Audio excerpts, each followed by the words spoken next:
Assalamualaikum warahmatullahi wabarakatuh. Selamat malam pada Pak Hendra dan juga selamat malam kepada teman-teman sekalian yang mungkin saja menonton video ini. Perkenalkan, nama saya Andre Benedik Simanguso dengan NIM 187241010. Dan pada kesempatan kali ini saya tidak sendirian nih, ada teman saya yang bernama. Saya Dania Veronica Pangaribuan dengan NIM 187241056.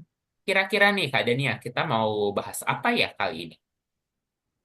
Nah, pada hari ini kita akan membahas tentang SPL atau sistem persamaan linear nih.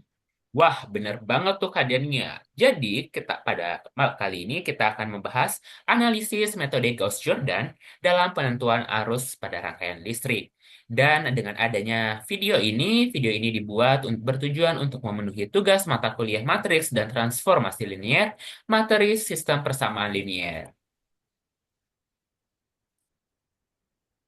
Nah, jadi ini Kak Dania, kita mau bahas apa aja ya kali ini? Nah, pada hari ini kita akan membahas tentang latar belakang, metode, studi kasus, dan kesimpulannya nih. Dan di akhir akan ada daftar isinya juga. Oke, tanpa basa-basi, teman-teman tetap nonton ya, jangan bosan dengan penjelasan kami berdua. Pastinya penjelasan ini sangat seru, bener kan Kak Dania? Benar-benar. Oke, oke. Jadi yang pertama adalah latar belakang. Jadi banyak persoalan baik di bidang teknik, ekonomi, fisika maupun bidang sosial lainnya melibatkan model matematika. Model matematika yang ada kadang sulit diselesaikan dengan cara analisis biasa. Dalam bidang elektronika, khususnya rangkaian listrik, sering dijumpai model persamaan simultan sebagai implementasi dari rangkaian listrik yang kompleks. Model matematika dari rangkaian listrik yang terbentuk tidak terlepas dari hukum arus Kirchhoff dan juga hukum Ohm.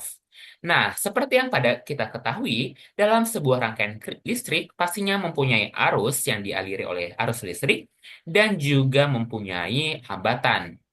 Nah, di mana arus listrik dan hambatan yang ada menerapkan hukum arus Kirchhoff dan hukum Ohm. Nah, kedua hukum ini bisa menghasilkan persamaan simultan yang kompleks dengan variabel yang banyak. Dan timbullah pertanyaan, bagaimana sih untuk menyelesaikan persamaan-persamaan dengan variabel banyak ini? Nah, ada pun penyelesaian yang digunakan, yaitu metode Gauss-Jordan. Metode untuk menyelesaikan persamaan simultan aljabar linier dengan banyak variabel adalah dengan metode Gauss-Jordan yang telah saya sebutkan sebelumnya. Metode eliminasi Gauss-Jordan yang menghasilkan inverse matrix dalam menentukan nilai dan arah arus listrik dalam sebuah rangkaian listrik. Nah, selanjutnya itu ada tujuannya nih. Tujuan dari metode penelitian ini adalah mengimplementasikan model Gauss-Jordan dengan matriks inversi yang dihasilkannya untuk mencari nilai atau koefisien dari persamaan-persamaan simultan dan menghitung jumlah iterasi dari suatu persamaan simultan yang memiliki n variabel. Selanjutnya, kita akan membahas ketinjauan pustaka. Nah, tadi yang pertama kali saya sebutkan ada sistem persamaan simultan. Jadi, apa itu sistem persamaan simultan? Sistem persamaan simultan adalah sistem persamaan linier, yaitu merupakan sebuah kumpulan persamaan-persamaan linier yang memiliki variabel-variabel yang sama. Bentuk umum dari sistem persamaan linier dengan n perubahan dapat dinyatakan seperti gambar di atas. Gambar di atas maksudnya adalah ada yang AM1X1 ditambah M2X2 ditambah bla bla bla bla bla ditambah ANN XN sama dengan B1. Selanjutnya eliminasi Gauss-Jordan. Tadi ini disebut-sebutkan eliminasi Gauss-Jordan. Apa itu? Jadi eliminasi Gauss-Jordan merupakan modifikasi dari metode eliminasi Gauss. Eliminasi ini bertujuan untuk mengubah matriks koefisien menjadi matriks identitas. Dengan adanya eliminasi Gauss-Jordan ini, proses penyelesaian menjadi lebih efisien, langsung dan dapat diterapkan pada berbagai jenis sistem persamaan linier. Nah, selanjutnya itu ada rangkaian listrik. Rangkaian listrik merupakan interkoneksi dari sekumpulan elemen atau komponen penyusunnya ditambah dengan rangkaian penghubungnya. Dalam satu rangkaian listrik ada elemen yang harus diketahui, yaitu arus dan tegangan. Kemudian ada hukum Ohm. Besarnya arus listrik yang mengalir melalui sebuah pengantar berbanding lurus dengan tegangannya. Rumusnya itu adalah V sama dengan I kali R, di mana V adalah nilai tegangan listrik pada kedua ujung pengantar, I adalah nilai arus listrik yang mengalir pada suatu pengantar, dan R adalah nilai hambatannya. Kemudian ada hukum arus Kirchhoff. Apa itu hukum arus Kirchhoff? Jadi, secara singkatnya, hukum arus Kirchhoff itu mengatakan bahwa arus listrik yang masuk harus sama dengan arus listrik yang keluar. Misalnya ada arus listrik yang bernilai 10 ampere, jadi arus yang keluar itu juga harus tetap 10 ampere. Nah, hukum arus Kirchhoff ini bisa dinotasikan sebagai sigma, mulai dari K sama dengan 1 sampai N, dari IK sama dengan 0. Selanjutnya ada hukum tegangan Kirchhoff nih. Hukum tegangan Kirchhoff ini memiliki prinsip yang sama sebagai prinsip dengan prinsip kekekalan energi yang mengatakan bahwa jumlah tegangan dari beda potensial atau tegangan listrik pada rangkaian listrik tertutup sama dengan nol. Nah, jika kita mengacu pada gambar yang tertera, jumlah dari semua tegangan di sekitar loop sama dengan nol. Dengan demikian dapat ditulis bahwa F1 ditambah F2 ditambah F3 minus F4 sama dengan nol. Nah, selanjutnya itu ada langkah-langkah atau alur metode penelitiannya nih. Yang pertama yaitu menganalisis rangkaian listrik. Rangkaian listrik yang ada setiap loop dicari persamaan model matematikanya. Kemudian mencari model matematika tetapi tidak sampai pada mencari persamaan setiap loop, tetapi menggabungkan variabel-variabel yang sama. Kemudian mengubah model persamaan simultan dalam bentuk matriks. Langkah keempat yaitu mencari nilai variabel I atau arus pada setiap persamaan simultan dengan metode Gauss-Jordan. Langkah kelima yaitu menentukan nilai arus pada masing-masing resistor atau hambatan yang terpasang. Dan langkah terakhir yaitu membuktikan nilai arus dan tegangan yang sudah diperoleh.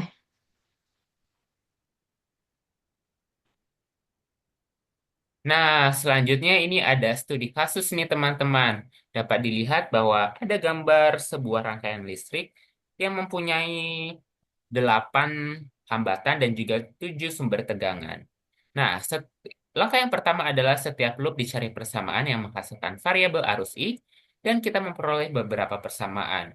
Nah, persamaan yang pertama, loop yang pertama itu 9,5 I dikurangi I1 dikurangi 2,5 I2 dikurangi 2,I4 sama dengan 12. Persamaan yang kedua adalah minus 2,5 I1 ditambah 11 I2 min 3,5 I3 min 515 sama dengan min 16. Begitu juga dengan persamaan loop 3 yang mengatakan bahwa minus 3,5 I2 ditambah 15,5 I3 min 4,I5 sama dengan 14. Begitu juga dengan persamaan loop yang keempat dan juga persamaan loop yang kelima. Nah, persamaan-persamaan loop yang dari pertama sampai kelima yang dikatakan Andre tadi itu kita ubah menjadi bentuk matriksnya nih. Nah, teman-teman bisa lihat ya di bawah itu ada matriksnya. Bisa di next. Nah, tadi kita kan dapat sebuah matriks nih. Nah, matriks tersebut, langkah yang kita ada beberapa perlakuan yang kita lakukan pada matriks yang kita dapatkan sebelumnya, yaitu kita lakukan penambahan matriks sehingga mempunyai ukuran matriks identitas dengan ukuran 5,5. Nah, langkah utama yang pertama adalah kita harus menormalisasi baris pertama dengan melakukan pembagian dengan 9,5 untuk semua nilai pada baris pertama. Nah, selanjutnya pada langkah kedua, baris kedua itu diperoleh dari A21 dikalikan dengan langkah pertama yang telah kita lakukan yang tadi, kemudian ditambahkan dengan A21 itu sendiri. Kemudian itu berlaku pada baris ketiga dan keempat dan kelimanya juga nih. Kemudian pada langkah ketiga, koefisien persamaan kedua pada langkah pertama itu dikurangkan dengan koefisien persamaan kedua pada langkah kedua. Begitu juga dengan koefisien persamaan ketiga pada langkah pertama dikurangkan dengan koefisien persamaan ketiga pada langkah kedua. Begitu juga pada persamaan keempat dan kelima. Nah, selanjutnya adalah langkah keempat. Baris kedua pada persamaan kedua dibagi dengan A22. Baris ke satu pada persamaan satu diperoleh dari A12 dengan langkah 3 dikali dengan persamaan normalisasi pada P2. Kemudian baris ketiga pada persamaan 3 diperoleh dari A32. Langkah yang didapatkan dari langkah 3 dikali dengan persamaan ternormalisasi pada P2. Selanjutnya baris keempat diperoleh dari A42 langkah 3 dikali dengan persamaan ternormalisasi pada P2. Selanjutnya baris kelima pada persamaan 5 diperoleh dari A52 pada langkah ketiga dikali dengan persamaan normalisasi pada P2. Nah, selanjutnya ada langkah kelima, yaitu koefisien persamaan satu pada langkah ketiga dikurangi koefisien persamaan satu pada langkah 4. Selanjutnya, baris kedua pada persamaan kedua sebagai hasil ternormalisasi pada langkah keempat. Selanjutnya, koefisien persamaan 3 pada langkah 3 dikurangi koefisien persamaan 3 pada langkah keempat. Koefisien persamaan 4 pada langkah 3 dikurangi koefisien persamaan keempat pada langkah keempat. Dan selanjutnya,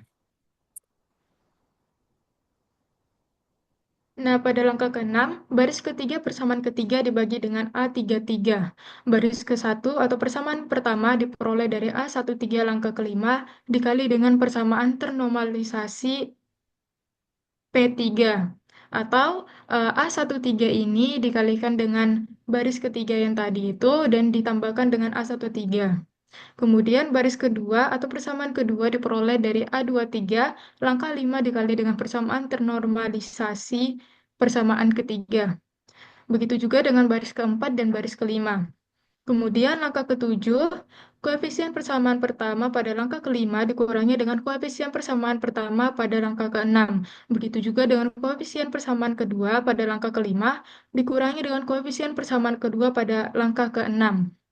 Kemudian, baris ketiga persamaan ketiga itu sebagai hasil ternormalisasi pada langkah kelima, atau baris ketiga itu kita tidak apa-apain gitu. Kemudian, koefisien persamaan keempat pada langkah kelima dikurangi dengan koefisien persamaan keempat pada langkah keenam. Begitu juga dengan koefisien persamaan kelima pada langkah kelima dikurangi dengan koefisien persamaan kelima pada langkah keenam. nah, selanjutnya adalah langkah ke-8 di mana baris keempat pada persamaan 4 dibagi dengan A44. Selanjutnya baris pertama diperoleh dari A14, di mana langkah 7 dikali dengan persamaan ternormalisasi pada P4. Pada P4. Selanjutnya baris kedua pada persamaan kedua diperoleh dari A24, di mana langkah 7 dikali dengan persamaan ternormalisasi pada P4, dan seterusnya. Selanjutnya kita berada ke langkah 9, yaitu di mana koefisien pertama pada langkah 7 dikurangi koefisien persamaan satu pada langkah ke-8.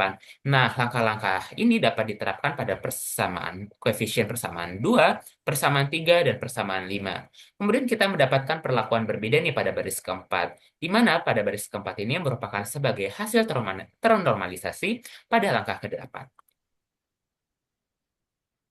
Nah, selanjutnya pada langkah ke-10, baris kelima atau persamaan kelima dibagi dengan A55. Baris pertama atau persamaan pertama diperoleh dari A15, langkah ke-9 dikali dengan persamaan ternormalisasi P5. Baris kedua atau persamaan kedua diperoleh dari A25 atau langkah ke-9 dikalikan dengan persamaan ternormalisasi atau P5. Begitu juga dengan baris kedua dan baris keempatnya nih. Kemudian pada langkah ke-11 ini, koefisien persamaan pertama pada langkah 9 dikurangi dengan koefisien persamaan pertama pada langkah ke-10. Begitu juga dengan koefisien persamaan 2 dan 3 dan 4 nih.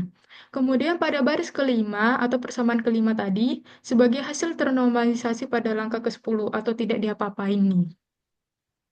Nah, selanjutnya kita sudah sampai nih di hasil akhirnya. Kita mendapatkan bahwa kita sudah mendapatkan matriks identitas di mana nih ya dengan unsur satu dan juga dengan nol dapat dilihat pada bagian sebelah kanan saya ini adalah hasil dari eliminasi Gauss-Jordan-nya. Dapat dilihat bahwa arah arus setiap loop sesuai dengan hasil perhitungannya sebagai berikut. Loop pertama pada baris pertama itu mendapatkan hasil yang positif yaitu 0,116, berarti arah loopnya searah dengan jarum jam. Sedangkan kita dapat lihat pada loop kedua, loop ketiga, loop keempat, loop kelima yang berarti baris kedua sampai baris kelima ini mempunyai angka negatif nih yang mengatakan bahwa arah loopnya ini berlawanan dengan arah jarum jam. Sedangkan kita juga dapat menentukan nilai tegangan pada masing-masing hambatan sesuai dengan persamaan nih. Jadi pada loop pertama itu V sama dengan I kali R, di mana F sama dengan 0,116 ampere dikali dengan 5 ohm. Dan didapatkan bahwa tegangan pada baris tersebut, pada loop tersebut adalah 0,560 volt. Demikian juga untuk mencari tegangan pada setiap hambatan. Nah, kita udah sampai nih pada akhir pembicaraan kita, yaitu kesimpulan. Kesimpulan dari penelitian ini adalah ternyata metode Gauss-Jordan dapat digunakan untuk mencari besar nilai arus dan arah loop pada sebuah rangkaian listrik dengan n iterasi, di mana n adalah jumlah loop dari rangkaian listrik atau jumlah variabel pada persamaan simultan nih. Oke, nah ini teman-teman dan juga Pak Hendra adalah daftar pustaka atau artikel yang kami gunakan. Teman-teman bisa melihatnya sendiri ya. Dan akhirnya kita sudah sampai di akhir video nih. Saya dan Daniel mengucapkan terima kasih kepada Pak Hendra dan juga teman-teman yang sudah menonton video ini sampai akhir. Saya berharap dan teman saya juga berharap dengan adanya presentasi atau tugas video kami ini dapat menambah pengetahuan Pak Hendra dan juga teman-teman sekalian. Saya Andre Benedict Simangunsong dan rekan saya Saya Dania Veronica Pangaribuan. pamit mengundurkan diri. Dadah! Dadah.